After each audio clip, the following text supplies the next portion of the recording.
नमस्कार, आप देख रहे हैं हॉर्नबिल टीवी। हमर छत्तीसगढ़ बुलेटिन में मैं उत्पल आपका स्वागत करता हूं। सबसे पहले आइए नजर डालते हैं आज की हेडलाइंस। डॉक्टर रमन सिंह ने बताया कि छत्तीसगढ़ विधानसभा का बजट सत्र 23 फरवरी को राज्यपाल के अभिभाषण से शुरू होगा। 24 फरवरी को दोपहर 12:30 बजे वित्त मंत्री बजट पेश करेंगे, जबकि 25 फरवरी को अभिभाषण पर चर्चा होगी। उन्होंने कहा कि कोंटा विधायक कवासी लखमा को महाधिवक्ता के अभिमत के आधार पर सशर्त अनुमति दी गई है। उन्हें आगमन प्रस्थान की सूचना देनी होगी और सर्वोच्च न्यायालय की शर्तों का पालन करना होगा। आबकारी प्रकरण पर वे सदन में वक्तव्य नहीं दे सकेंगे। सत्र की शुरुआत 23 फरवरी 2026 को पूर्वांत 11:05 माननीय राज्यपाल महोदय के अभिभाषण से होगी। माननीय राज्यपाल महोदय के अभिभाषण के कृतज्ञता ज्ञापन प्रस्ताव पर सभा में बुधवार दिनांक 25/2026 को चर्चा होगी। माननीय राज्यपाल महोदय की अभिभाषण का दूरदर्शन और आकाशवाणी से सीधा प्रसारण किया जाएगा। यह बजट सत्र में जो वित्तीय और शासकीय कार्य संपादित किए जाएंगे उनका विवरण निम्न प्रकार है। पहला, निधन का उल्लेख। श्री दीनदयाल सिंह पोर्ते, अविभाजित मध्य प्रदेश के पूर्व सदस्य।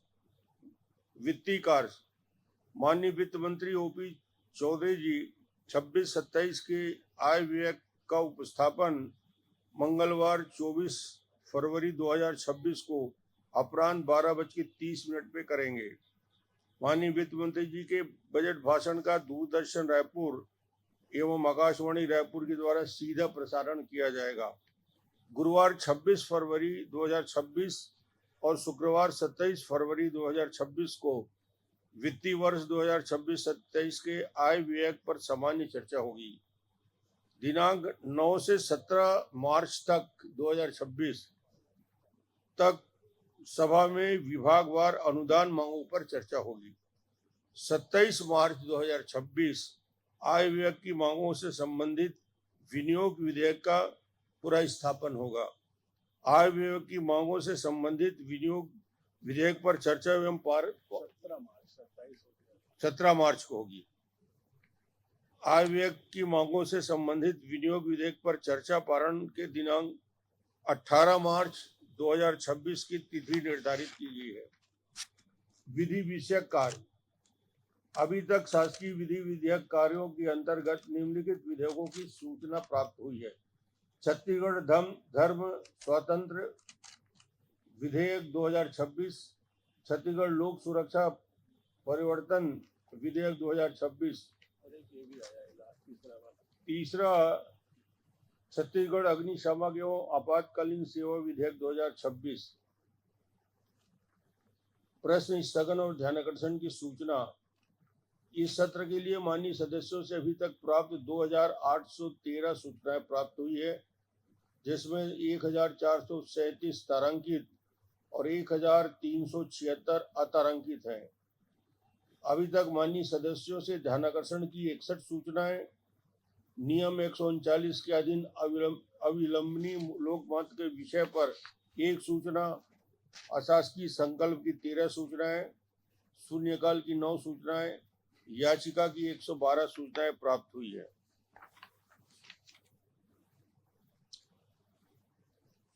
एक विषय जिसके बारे में आप सब प्रश्न करेंगे, एक साथ करेंगे, इसलिए मैं उसका जवाब पहले दे देता हूं, क्योंकि सबके मन में एक ही उत्सुकता है कि क्या उच्च न्यायालय के निर्देश क्या हुआ और माननीय कवासी लखमा सदस्य को माननीय उच्चतम न्यायालय के निर्देश के तारतम्य में सभा की कार्यवाही में अनुमति बाबत माननीय उच्चतम न्यायालय द्वारा स्पेशल लीव टू अपील दिनांक 3 फरवरी 2026 को कवासी लखमा सदस्य अंतरिम जमानत का लाभ दिया गया है। आर्थिक अपराध अन्वेषण ब्यूरो बिलासपुर इकाई ने जिले में बड़ी ट्रैप कार्रवाई करते हुए मस्तूरी क्षेत्र के फूड इंस्पेक्टर श्याम वस्त्रकार को 90,000 रुपए रिश्वत लेते रंगे हाथों गिरफ्तार किया है। डीएसपी अजितेश सिंह के अनुसार ग्राम विद्याडी निवासी महेंद्र पटेल ने 3 फरवरी को शिकायत दर्ज कराई थी कि शासकीय उचित मूल्य की दुकान स्व सहायता समूह को आवंटित कराने के एवज में 1 लाख रुपए की मांग की जा रही है। सत्यापन के बाद ट्रैप की योजना बनाई गई। 21 फरवरी को प्रार्थी द्वारा 90,000 रुपए आरोपी को महावीर सिटी स्थित आवास में दिए गए, जहां एसीबी की टीम ने उसे पकड़ लिया। रिश्वत की राशि बरामद कर आरोपी के खिलाफ भ्रष्टाचार निवारण अधिनियम 1988 की धारा 7 के तहत कार्रवाई की गई है। बता दें कि करीब 1.5 महीने पहले पब्लिक की शिकायत पर कलेक्टर ने फूड इंस्पेक्टर को जिला मुख्यालय में अटैच कर दिया था। करीब 1 महीने पहले इस दागी अफसर को फिर से उसी स्थान में वापस भेज दिया गया, जहां फिर से शिकायत पर उसे गिरफ्तार किया गया है। आगामी विधानसभा 2028 की तैयारी को लेकर भारतीय राष्ट्रीय कांग्रेस संगठन में बड़ा बदलाव करने जा रही है। पार्टी ने मध्य प्रदेश की तर्ज पर छत्तीसगढ़ में प्रत्येक ग्राम पंचायत में पंचायत अध्यक्ष नियुक्त करने का निर्णय लिया है। रायपुर में हुई बैठक में संबंधित लोकसभा क्षेत्रों की समीक्षा की गई तथा जिला अध्यक्षों को शीघ्र नियुक्तियां पूर्ण करने के निर्देश दिए गए। ग्रामीण जिला अध्यक्ष बिलासपुर महेंद्र गंगोत्री ने बताया कि नई व्यवस्था से संगठन गांव-गांव तक मजबूत होगा। पंचायत अध्यक्ष के अधीन बूथ अध्यक्ष कार्य करेंगे, जबकि नगर क्षेत्रों में वार्ड अध्यक्ष की व्यवस्था पूर्ववत जारी रहेगी। पहले कांग्रेस का संगठन जिला अध्यक्ष और ब्लॉक अध्यक्ष और उनकी कमेटियां हुआ करती थी। कांग्रेस ने अब नया मंडल अध्यक्ष बनाया है और कांग्रेस अब बूथ अध्यक्ष भी बना रही है पहले से ही, और कांग्रेस बीएलए भी बना रही है, और कांग्रेस अब चाहती है कि पंचायतों में भी हमारा प्रतिनिधि रहे और पंचायत अध्यक्ष भी कांग्रेस बनाने जा रही है, जिसके लिए हम लोग अभी अपना तैयारी चालू कर दिए हैं। जो अच्छा योग्य होगा, जिसमें राजनीतिक सूझबूझ होगी और जो पूरे समाज को, गांव को, पार्टी को लेकर चल सकेगा, ऐसे लोगों के चयन करके हम लोग पंचायत अध्यक्ष भी बनाएंगे। और कांग्रेस पार्टी को बूथ, पंचायत, मंडल, ब्लॉक, जिला, प्रदेश और देश तक जो एक चयन है उसमें जोड़कर कांग्रेस पार्टी अपना काम करना चाहती है। कांग्रेस अब केंद्र से लेकर पंचायत तक, बूथ तक अपने पदाधिकारी बनाना चाहती है और कांग्रेस अब कैडर बेस की तरफ पार्टी बनाने की तरफ बढ़ रही है, जिनको प्रशिक्षण भी दिया जाएगा, जिनको राजनीतिक और सामाजिक और कांग्रेस की विचारधारा, कांग्रेस ने आज़ादी में कैसी लड़ाई लड़ी, इन सब बातों को उन्हें सिखाया जाएगा, समझाया जाएगा, बताया जाएगा। और कांग्रेस की विचारधारा से प्रशिक्षित होकर, प्रेरित होकर जब कांग्रेस का नेता, जब पंचायत के लोग बनेंगे तो निश्चित ही कांग्रेस पार्टी को बहुत फायदा होगा, समाज को भी फायदा होगा, पंचायत को भी फायदा होगा, राज्य को भी होगा, देश को भी होगा। राजधानी के रामकुंड क्षेत्र में 2 लोगों का अपहरण कर बंधक बनाकर मारपीट करने वाले 6 आरोपियों को पुलिस ने गिरफ्तार किया है। सूचना पर डीसीपी वेस्ट संदीप पटेल के निर्देश में आजाद चौक थाना पुलिस ने घेराबंदी कर झोपड़ी में दबिश दी और दोनों पीड़ितों को सकुशल मुक्त कराया। पूछताछ में सामने आया कि करीब 2 लाख रुपए के लेन देन विवाद में आरोपियों ने करबला तालाब के पास से अगवा कर हथियार के बल पर जमीन के दस्तावेजों पर हस्ताक्षर कराए तथा नगद, मोबाइल और मोटरसाइकिल लूट ली। पुलिस ने आर्म्स एक्ट के तहत मामला दर्ज किया है। 19 तारीख को पुलिस को सूचना मिली थी कि 2 व्यक्तियों को कुछ लोगों ने बंधक बना के रखा हुआ है और उनको उनसे वसूली की जा रही है और उनको मारपीट कर रहे हैं। पुलिस को सूचना मिलते ही हमने तुरंत टीम को रवाना किया और घटना स्थल पर हमें आरोपियों के साथ 2 जो पीड़ित थे उनको हमने रिकवर किया। ये जो मामला था पैसों के लेन देन से संबंधित था, जिसमें जो 2 पीड़ित हैं उनका और जो आरोपी उनसे कुछ पैसा वसूल करना चाह रहे थे और उसी के चक्कर में इन दोनों को पिछले 2-3 दिनों से उन्होंने कंकाली करबला तालाब के पास बंधक बना के रखा हुआ था। हमने रिकवर करके इनसे 2 पिस्टल उनकी मैगजीन के साथ और उन दोनों पिस्टलों में एक कारतूस रिकवर किया है और इसमें 6 आरोपियों को अभी तक हमने गिरफ्तार किया है, जिसमें से कामरान अब्बास, नवीन, लक्की निषाद, राकेश धीवर, अनिल धीवर और हरिओम सोनकर, ये 6 लोगों को गिरफ्तार किया है। इनमें से हरिओम सोनकर के पिछले पूर्व रिकॉर्ड भी हैं, इसके अगेंस्ट रायपुर और अन्य जिलों में 14 आपराधिक रिकॉर्ड हैं। लक्की उर्फ छोटा चिकन, इसके खिलाफ भी पूर्व में अपराध हैं और राकेश धीवर, इसके खिलाफ भी पूर्व में अपराध हैं। इन सभी के खिलाफ हमने विभिन्न धाराओं में FIR करके, जिसमें एक्सटॉर्शन, किडनैपिंग और मारपीट, गंभीर मारपीट, इन सभी धाराओं में अपराध दर्ज करके सभी को आज जेल भेज के आगे की कार्रवाई की जा रही है। बिलासपुर के सिविल लाइन थाना क्षेत्र में देर रात लखीराम अग्रवाल ऑडिटोरियम के पास चाकूबाजी की घटना में कांग्रेसी नेता त्रिलोक श्रीवास के बेटे आदित्य श्रीवास घायल हो गए। बताया गया कि आदित्य दोस्तों के साथ मौजूद थे, तभी युग वेदांत और अन्य युवकों से विवाद बढ़कर हमला हो गया। आदित्य को गंभीर हालत में अस्पताल में भर्ती कराया गया, जहां उपचार के बाद घर ले जाया गया। प्रार्थी की रिपोर्ट पर सिविल लाइन थाना में हत्या के प्रयास का प्रकरण दर्ज कर जांच शुरू कर दी गई है। पुलिस ने जल्द आरोपियों की गिरफ्तारी का दावा किया है। प्रदेश की राजधानी बिलासपुर में चाकूबाजी की वारदात कम होने का नाम नहीं ले रही। आपको बता दें कि बिलासपुर जिले के सिविल लाइन थाना क्षेत्र में एक बार फिर चाकूबाजी की बड़ी वारदात निकल के सामने है, जिसमें एक कांग्रेसी नेता के बेटे जिसका नाम आदित्य श्रीवास बताया जाए, उसके साथ चाकू के दम पर एक मारपीट की वारदात निकल के सामने। आपको बता दें कि जैसे ही आदित्य श्रीवास्तव के साथ मारपीट और चाकूबाजी की वारदात होती तो हमें जैसे जानकारी मिली कि जो पूरा इलाका है वो किम्स एरिया का इलाका है। हमें जैसे जानकारी मिली कि जो स्कूटी है प्लेजर, इसी में आदित्य श्रीवास को लेकर किम्स हॉस्पिटल लाया जाता है। आप देख सकते हैं कि इस प्लेजर में खून के धब्बे हैं। ये जो प्लेजर है इसी में आदित्य श्रीवास को लाने की जानकारी मिल रही है। आपको बता दें कि ये जो प्लेजर है इसके पीछे गाड़ी का नंबर प्लेट नहीं है, और जो गाड़ी का सामने का जो नंबर प्लेट है उसमें टेप से गाड़ी के नंबर को छुपा दिया गया है। सोचने वाली बात है कि इस गाड़ी का नंबर क्यों छुपाया गया है। जानकारी ये मिली है कि आदित्य श्रीवास का विवाह जो होता है वो लखीराम ऑडिटोरियम के पास होता है, जिसके बाद विवाद इतना बढ़ जाता है कि मारपीट का विवाद जो है वो चाकूबाजी में तब्दील हो जाता है। जानकारी ये भी मिल रही है हमें कि जो आदित्य श्रीवास है वो अपने कई दोस्तों के साथ ऑडिटोरियम के पास पहुंचता है। वाद विवाद इतना बढ़ जाता है कि दोनों के बीच विवाद की स्थिति निर्मित होती है, और विवाद बढ़ते बढ़ते इतना बढ़ जाता है कि आदित्य के कमर के साथ ही 3 अलग अलग जगह चाकू से हमला किया जाता है। यही वो इमरजेंसी है जहां पर आदित्य श्रीवास का इलाज चल रहा था।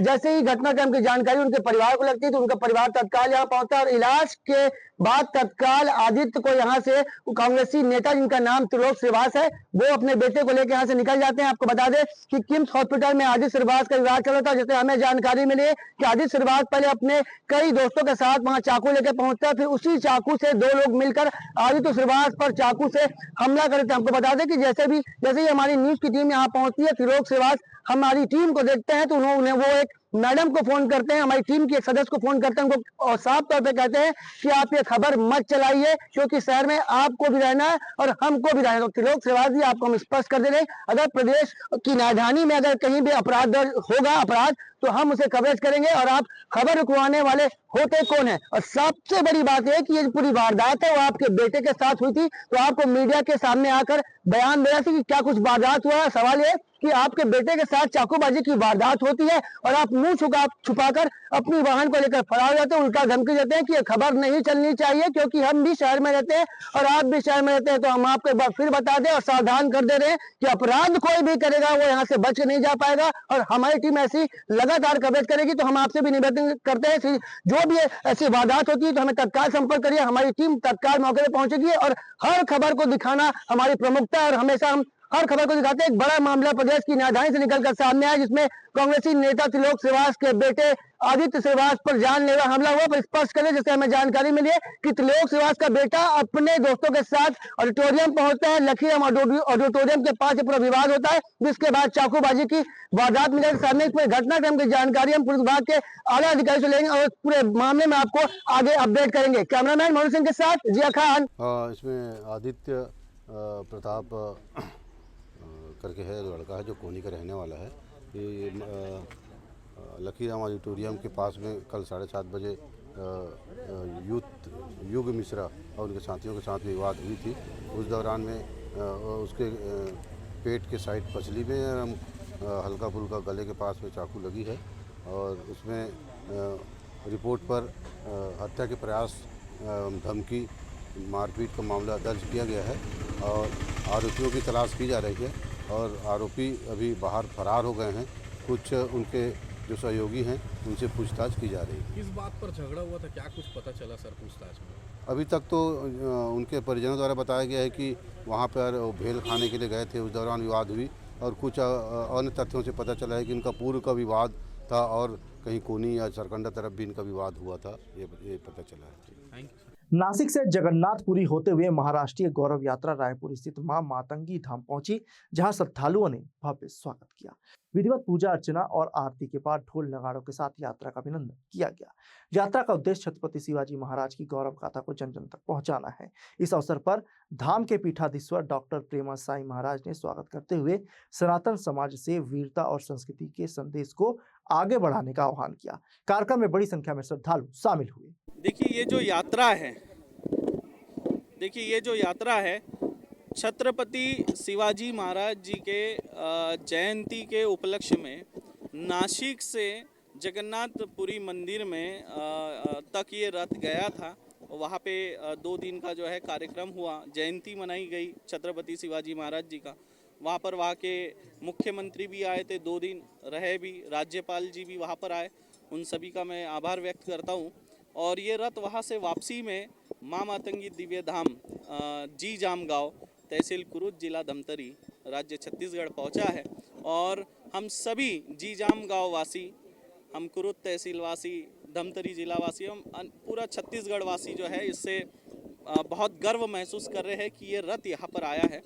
और इसका उद्देश्य यह है कि सनातनियों को जगाना है। आज जिस तरह से धर्मांतरण हो रहा है, छत्तीसगढ़ तो इसका भुक्तभोगी है।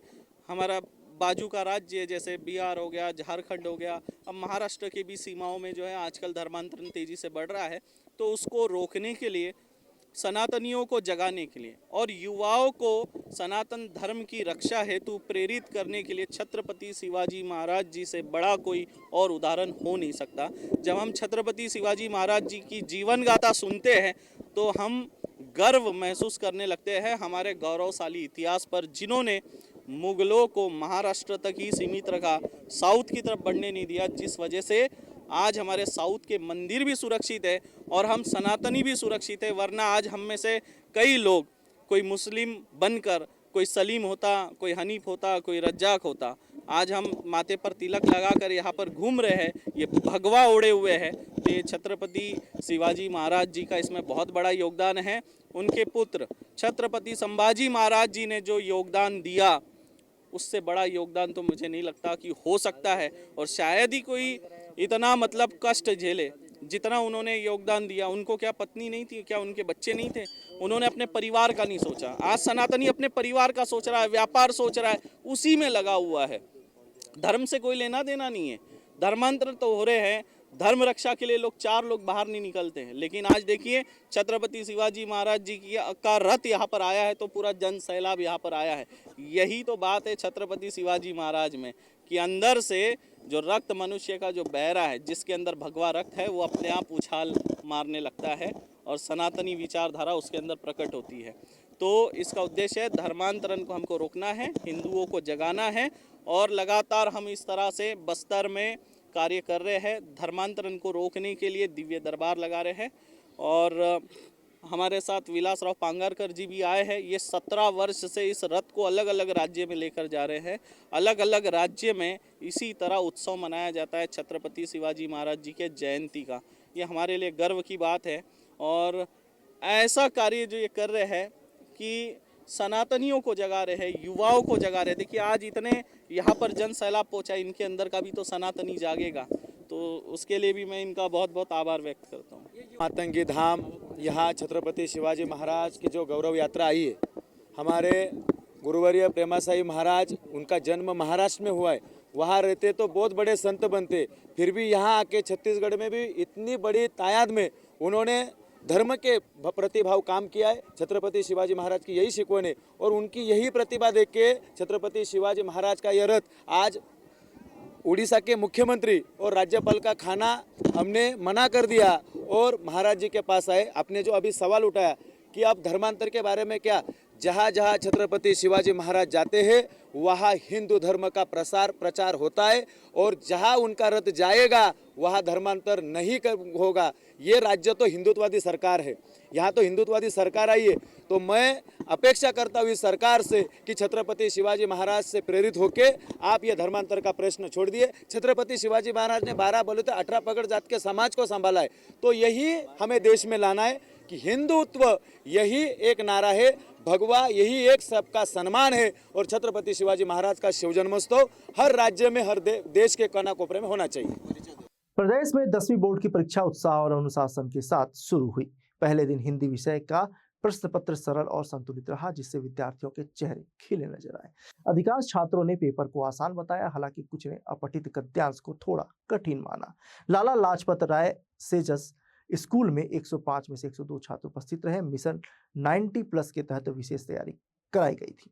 जिले भर में करीब 22,000 विद्यार्थियों ने परीक्षा दी। प्रशासन की निगरानी में परीक्षा शांतिपूर्ण और नकलविहीन संपन्न हुई। कक्षा 10वीं का एग्ज़ाम पहला दिन शुरू हुआ। आज हिंदी का पेपर था। कुल हमारे यहाँ 105 विद्यार्थी थे, जिसमें से 3 अनुपस्थित रहे। कुल 102 उपस्थित थे यहाँ, और परीक्षा बहुत अच्छे ढंग से हुई। सारी व्यवस्थाएं की गई थी। बच्चे भी खुश थे, पेपर सरल आया था, ऐसा बता रहे थे। और कोई यहाँ प्रकरण होकर नकल वकल या कुछ प्रकार? नहीं, अभी तक ऐसा यहाँ कोई भी केस नहीं बना है। सभी बच्चों को परीक्षा देने से पहले पूर्व चेक किया जाता है और उसके बाद ही उनको उनके जगह पर बैठाया जाता है।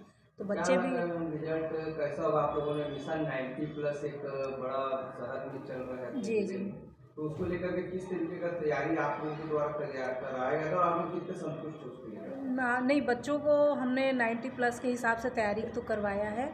क्वेश्चन पेपर पिछले 5 साल के उनको सॉल्व कराए गए हैं। उसके बाद भी बच्चों की अपनी क्षमता रहती है। कुछ बच्चे जो बेहतर कर सकते हैं उसके लिए बहुत प्रयास किया गया है, मगर जो बिल्कुल बॉर्डर लाइन पे हैं उनके लिए हमारी कोशिश है कि वो सिर्फ पास हो जाएं, वो हमारे लिए बहुत होगा। तो हमारी तरफ से पूरा प्रयास किया गया है। अच्छा गया था। हिंदी का एग्ज़ाम था हम लोग का। हार्ड आया था, थोड़ा बहुत हार्ड था। जो मेन जो अपठित गद्यांश और ये सब रहते हैं ना, ये सब इजी थे, लेकिन मेन संदर्भ प्रसंग में थोड़ा सा कठिनाई जा रहा है। बाकी सब इजी पेपर है, अगर मेहनत करोगे तो अच्छा नंबर आ जाएगा। तो सब्जेक्ट से आया था बाहर से, कोर्स का थोड़ी आया था? नहीं, सब्जेक्ट से ही आया था, बाहर से नहीं। हाँ, सब बुक से आया था, बाहर से। मेरे को सेट ए मिला था। एग्ज़ाम के पहले तो हम लोग इतना घबरा गए थे कि क्या बोलते हैं, पूरा हमारा तो कॉन्फिडेंस उतर गया था। पर ना क्वेश्चन पेपर देखने से बहुत इजी आया था। मेरा तो सी सेट आया था, बहुत इजी था। मेरी फ्रेंड का ए आया था, उसका तो अच्छा गया है। पास तो हो ही जाएंगे हम लोग। मस्त आया था। मेरा अच्छा गया है, मैं तो अच्छे नंबर से पास हो जाऊँगी। अगला पेपर इंग्लिश है। आज 10th का हिंदी का एग्ज़ाम था। Centre government school Lajpat Rai था और बहुत इजी आया था एग्ज़ाम। सेट सी मिला था मेरे को, सारा क्वेश्चन बना है। नेक्स्ट एग्ज़ाम कौन सा है? नेक्स्ट इंग्लिश है। 2 दिन का छुट्टी मिला। कितने नंबर का था एग्ज़ाम? 75। क्या लगता है कितना नंबर आ जाएगा? 70 आ जाएगा। अच्छा गया। क्या एग्जाम था? हिंदी। सिविल लाइन थाना क्षेत्र के अभिषेक विहार फेज 2 में चोरों ने सोने मकान को निशाना बनाते हुए रिटायर्ड आर्मी अधिकारी के घर से करीब 2 लाख रुपए के सोने चांदी के जेवरात और नकदी पार कर दी। परिवार शादी समारोह में बाहर गया था। इसी दौरान अज्ञात बदमाश ताला तोड़कर अंदर घुसे और अलमारी का लॉक तोड़ वारदात को अंजाम दिया। सूचना पर सिविल लाइन पुलिस मौके पर पहुंची। डॉग स्क्वाड और फिंगरप्रिंट टीम ने जांच की। पुलिस आसपास के सीसीटीवी फुटेज खंगाल रही है और आरोपियों की तलाश जारी है। मैं SK शुक्ला अपने भांजे की शादी में तरक्षू एक रिजॉर्ट है अपना हाटापारा रोड आगे बलौदा बाज़ार के पास, तो वहाँ पे शादी में गया था। तो वहाँ से जब हम आए हैं तो वहाँ पे 2 दिन के डेस्टिनेशन वेडिंग के लिए गए थे। तो हमें आज तक तो कभी इस प्रकार की किसी प्रकार की अप्रिय घटना या वारदात या चोरी की ऐसी किसी प्रकार की अंदेशा था नहीं, लेकिन यहाँ से अनफॉर्चुनेटली यहाँ पे चला गया। अभी मेरे बच्चे की शादी हुई थी 4 या 5 तारीख को, 4 और 5 को। तो उसी ड्यूरेशन में हमने अपने जो है कुछ ज्वेलरीज और कैश जो गिफ्ट में मिले थे वो सारे सामान हमारे यहाँ पे रखे हुए थे। तो हमने 2 दिन की 2 नाइट की थी, तो हमने जा कर के वापस आ जाएंगे करके हमने वो चीज़ें घर में ही छोड़ के चले गए थे। तो ये प्राक से लगता है कि 4 साढ़े 4 लाख का गोल्ड प्लस कैश, ये लगभग सामान हमारा था जो यहाँ से चोर ले गए। क्या कुछ निकल के सामने आया? जी हाँ, मंगला अभिषेक विहार फेज 2 में बीती रात को चोरी होने की सूचना हुई है, जिसमें मौके पे मैं चेक किया हूँ। कुछ अलमारियाँ वगैरह सामान बिखरा पड़ा हुआ है। अभी जो मकान मालिक हैं शैलेश कुमार जी, उनसे पूछताछ करने पर बताया गया है कि बहुत से जो कीमती सामान है उसमें लॉकर में रखा गया है। फिर भी लगभग 2 लाख कुछ जेवरात एवं नकदी करे चोरी होना लगभग बताया जा रहा है। जो इसमें अभी डॉग स्क्वाड और फिंगरप्रिंट को भी बुलाया गया है, जो उसमें सर्च कराई जाएगी। 19 तारीख से कहीं बाहर गए थे शादी में, आज जब आए हैं तो पता चला है चोरी होने। क्या प्रतीत होता है सर? क्या ये वो जो चोर है जो पहले भी चोरी कर रहा था, संभवतः वही चोर है, जो पैटर्न वही है। बिलासपुर के सीपत क्षेत्र के खमरिया स्थित रमेश ज्वेलर्स में देर रात झपटमारी की घटना सामने आई है। दुकान संचालक विनय सोनी शटर बंद कर रहे थे, तभी दो बाइक पर सवार 3 बदमाश जमीन पर रखे 2 बैग उठाकर अकलतरा बलौदा की ओर फरार हो गए। बैग में लाखों रुपए के सोने चांदी के जेवर होने की जानकारी है। सूचना पर पुलिस मौके पर पहुंची और नाकेबंदी कर तलाश शुरू की है। 3 दिन में दूसरी लूट से व्यापारियों में दहशत है। एडिशनल एसपी ग्रामीण मधुलिका सिंह ने जल्द आरोपियों की गिरफ्तारी का भरोसा दिलाया है। सीपत थाना अंतर्गत ग्राम खमरिया में एक सराफा व्यापारी के साथ शाम को जब दुकान बंद करके निकल रहा था तो 3 अज्ञात पोस्ट के द्वारा सोने चांदी के जेवर को झपटमारी करके ले जाया गया है। आवेदक की सूचना पर अपराध दर्ज किया गया है। आगे की जांच की जा रही है। आज के बुलेटिन में बस इतना ही। मुझे दीजिए इजाजत। देखते रहिए हॉर्नबिल टीवी।